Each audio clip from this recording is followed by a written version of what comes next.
केंद्रीय मंत्री हरदीप सिंह पुरी रोना रो रहे हैं कि बड़ी बड़ी तेल कंपनियों को रोज 1000 करोड़ का घाटा हो रहा है। कह रहे हैं कि कंपनियां कच्चा तेल, गैस और एलपीजी महंगे दामों पर खरीद रही हैं, लेकिन जनता को सस्ते दाम पर बेच रही हैं। इसीलिए कंपनियों को रोज 1000 करोड़ रुपए का नुकसान हो रहा है। जनता को भी लग रहा होगा कि वाह भाई, ये कंपनियां तो हमारे लिए बड़ा नुकसान उठा रही हैं। लेकिन रुकिए जरा, हरदीप पुरी के बयान का सच्चाई से दूर दूर तक कोई वास्ता नहीं है। खबर आई है कि सरकारी तेल कंपनियों ने जनवरी से मार्च 2026 की चौथी तिमाही में जमकर मुनाफा कमाया है। जानकारी के मुताबिक 2026 की चौथी तिमाही में सरकारी तेल कंपनियों आईओसी, एचपीसीएल और बीपीसीएल ने मिलकर 19,470 करोड़ रुपए का मुनाफा कमाया, जो कि पिछले साल से 41% ज्यादा है। पूरे साल की बात करें तो इन सरकारी कंपनियों ने पूरा साल मिलाकर 77,280 करोड़ से ऊपर का मुनाफा कमाया है, जो पिछले साल से 130% ज्यादा है। इस साल आईओसी का मुनाफा 56% बढ़ा, एचपीसीएल का 46%। यानी सरकारी कंपनियों की इस साल पिछले साल से भी ज्यादा कमाई हुई है। सोचने वाली बात है कि फिर मोदी जी के मंत्री आखिर किस बात का रोना धोना कर रहे हैं। सब जानते हैं कि मिडिल ईस्ट में वॉर की वजह से तेल की किल्लत है। सब ये भी जान रहे हैं कि तेल कंपनियों को अब तेल महंगा मिल रहा है।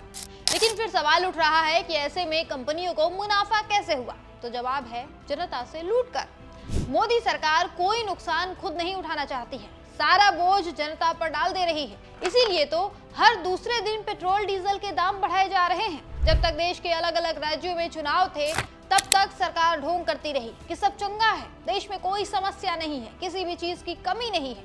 लेकिन जैसे ही चुनाव खत्म हुए, महंगाई मैन ने अपना चाबुक चलाना शुरू कर दिया।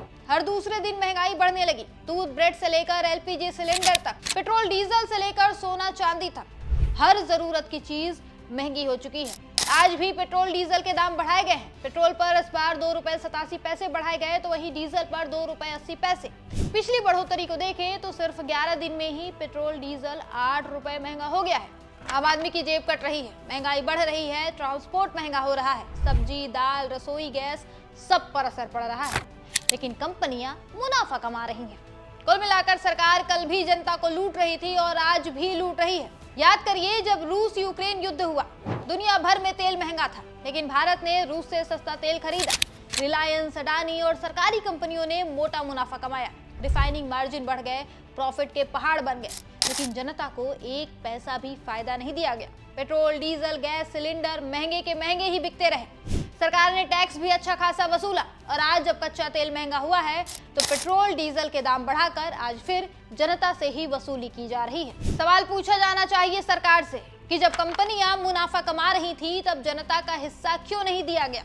क्यों प्रॉफिट को जनता तक नहीं पहुंचाया गया? टैक्स क्यों नहीं घटाया गया? और अब नुकसान हुआ तो फटाफट दाम बढ़ा दिए। क्या ये जनता के साथ दोहरा मापदंड नहीं है? सरकारी कंपनियां हैं, ये मुनाफा सरकार की जेब में जाता है डिविडेंड और टैक्स के रूप में। फिर इसका घाटा भी तो सरकार को उठाना चाहिए था।